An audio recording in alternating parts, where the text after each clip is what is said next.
Thanks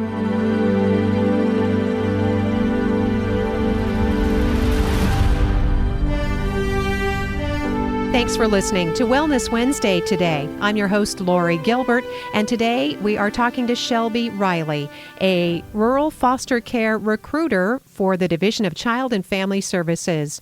Shelby, we've been conducting these visits here on Wellness Wednesday because we have crucial needs for foster parents. Tell us the latest, won't you, about the reasons that some of our kids are going into foster care. Well, thanks so much for having me, Lori. And yeah, we are still in an ongoing need for foster parents all across rural Nevada. Children can enter foster care for a variety of reasons, but ultimately chalks down to that there's some kind of abuse or neglect going on in their home. And ultimately their family is going through a crisis. Some of those common reasons we can see is domestic violence is occurring in the home. Family members are struggling with addiction. Families are struggling to maintain adequate housing, or families are struggling to maintain their mental or emotional well-being needs. And really what that means is that the division comes in and intervenes and sees what they can do to support these families during this time. And while that goes on, meanwhile, these children are going to be in need of what's called a foster home, to be a temporary place for these children to land while their family works on getting out of crisis.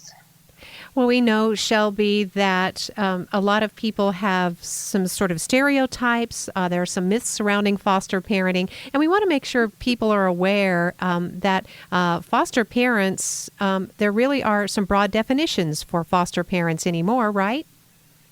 Yeah, so foster parenting and foster care is, kind of such a broad umbrella term. But really, that's anyone in the community that's able to be a temporary place for a child to land. Sometimes grandmas or aunts or uncles are considered a foster home in the community. And then sometimes when our children don't have anyone in their own world, like coaches or family members or family friends, that's when other people in the community step up. And they can be coming from different and variety of backgrounds as well. Anywhere from male-only homes to female-only homes, having a variety of ages from age 21 and up being foster parents. And a variety of makeups of what that look like. So they can be single parents, they can be married, they can be in partnerships, or maybe they're a part of a multi-generational home where there's maybe foster parents and foster grandparents in the same roof. Thank you, Shelby. Shelby, we're hearing that rural Nevada in particular has a desperate need for foster families. And so we want to encourage people to go online, right, to get more information, to find out about training opportunities. Yeah, we offer a lot of different opportunities to get involved with training more often than ever. You could start by going to our website. That's www.rubalnvfostercare.com. From there, we've got a lot of great information about our program. And whenever you're ready, you can click on the blue Get Started button to start applying to be a foster parent. You'll have access to all the paperwork that you need to start filling out. And then I'll reach out to you on my end over the phone, where we'll get you signed up with orientation and training. We offer our orientations once per month. That's on the first Thursday of every month at 6:30 p.m. And then we offer our training every 6 weeks, and that's also held online, usually on Wednesday nights. Perfect, Shelby. It sounds as though this is a real opportunity for a family to, share the joy of parenting, for example, or someone who's just always been curious about the impacts because you are critically aware of the difference that a positive foster parent can make in a child's life, since that's an experience that you had. Yeah, and so we really kind of created this orientation recently because we found that there was a lot of people coming to our trainings not really knowing if that foster parenting was right for them or not having really a full understanding of what foster parenting would be like, which is totally understandable. So they were kind of using that training to see if it was going to be a right fit for them. So instead of having them go through the entire training to figure that out, we went ahead and we condensed all of what we feel is the most important information for you to learn right up front in 2 hours into what's now our monthly orientation online. That's fantastic. Again, can you just mention that website for us one more time, Shelby? That's www.ruralnvfostercare.com. We're visiting with Shelby Riley. She is a licensed social worker, and she is the rural foster care recruiter for Nevada Division of Child and Family Services. And Shelby is hoping that we can recruit some more families, loving families or individuals from rural Nevada who are interested in foster parenting. In fact, May is National Foster Care Month. Shelby, did you want to talk about that?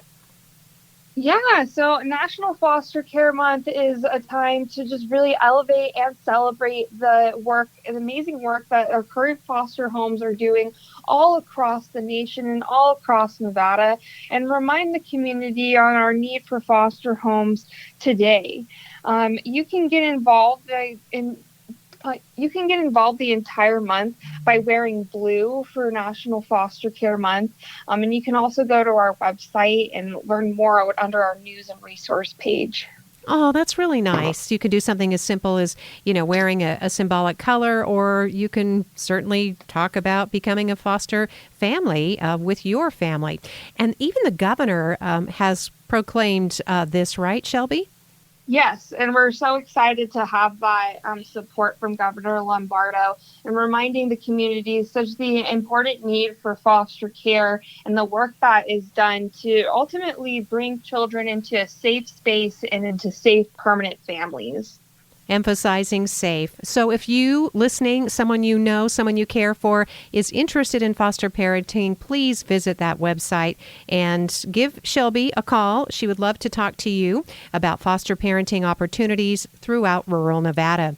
We've been talking for several months now, and it's almost heartbreaking to think that we are still in such desperate need for foster homes for our Elko County and neighboring rural Nevada children. And Shelby, there is another opportunity, especially if maybe a family or a group of folks, maybe a civic organization, would like to learn more about foster parenting. Tell us about the Lunch and Learn. Yeah, so I think that we can all agree that it's a huge need to be a foster parent, but maybe you personally are not able to be a foster parent or be a foster parent right now.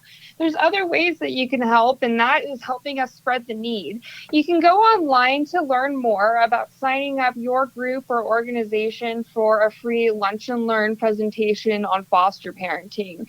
We will provide a free lunch to your group. That could be through your work, your church, your clubs, really just any kind of group that you may have, and we'll provide a free lunch and presentation on your local need for foster homes and other ways that you can support your fostering community. Shelby, thank you. Again, everything we've been talking about is about the health and welfare of children, our families, our neighbors, our community, keeping kids in our community so that they can go to school and visit their friends. They have their teachers and coaches that they rely on, and the importance of keeping sibling groups together.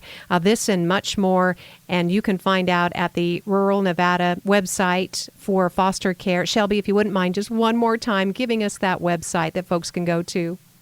That's ruralnvfostercare.com. Perfect. Shelby, thanks for your time. Again, we understand the need, and we hope that we can get some more folks to sign up and be supportive in our community as foster parents for children in need. Thank you for listening to Wellness Wednesday today.